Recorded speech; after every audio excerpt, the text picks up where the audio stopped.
خواب میں کسی مردہ لاش کو زندہ دیکھنا یہ اس کی روح ہے یا ہمزاد ہے؟ خواب میں مردہ لاشیں مردہ نظر نہیں آتی، اکثر وہ زندہ ہوتی ہیں، کیونکہ وہ خواب ہے نا، کچھ بھی آ سکتا ہے. تو اگر وہ مردہ ہی آ رہا ہے پھر خواب تھوڑی ہوا. تو خواب میں تو الٹا سیدھا کچھ نہ کچھ ہو رہا ہے. مردہ زندہ ہو کے بات کرو گے، زندہ مرے ہوئے پڑے ہوں گے. تو اتنا زیادہ ان خوابوں کو لفٹ کرانے کی ضرورت نہیں ہے. جو بھی مر جاتا ہے تو خواب میں اکثر آتا ہے، زندہ ہو کے ہی آتا ہے عام طور پہ، کیونکہ مر کے آنے کا فائدہ نہیں ہے، کیونکہ وہ تو جاگتی حالت میں ہی مرا ہوا تھا. تو خواب میں آنے کا فائدہ ہے، خواب میں تو آگے باتیں کرے گا نا.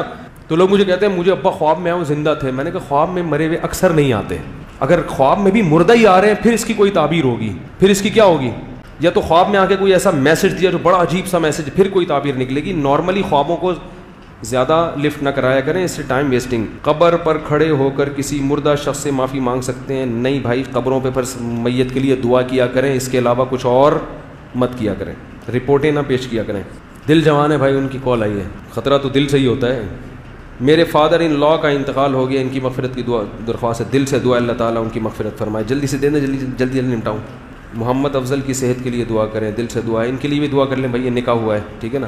الحمدللہ رب العالمین والعاقبۃ للمتقین والصلاۃ والسلام علی رسولہ الکریم وعلی آلہ وصحبہ اجمعین.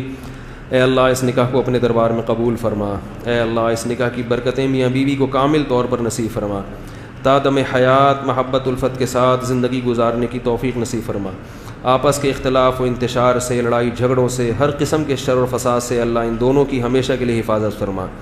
اے اللہ اس نکاح کو دونوں خاندانوں میں جوڑ کا ذریعہ بنا، دونوں خاندانوں میں محبت الفت کا ذریعہ بنا.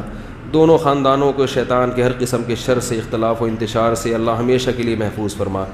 اللہم انا نسألک من خیر ما سألک منہ نبیک محمد صلی اللہ علیہ وسلم ونعوذ بک من شر ما استعاذک منہ نبیک محمد صلی اللہ علیہ وسلم.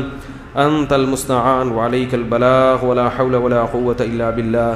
صلی اللہ تعالی علی خیر خلقہ محمد وعلی آلہ وصحبہ اجمعین برحمتک یا ارحم الراحمین.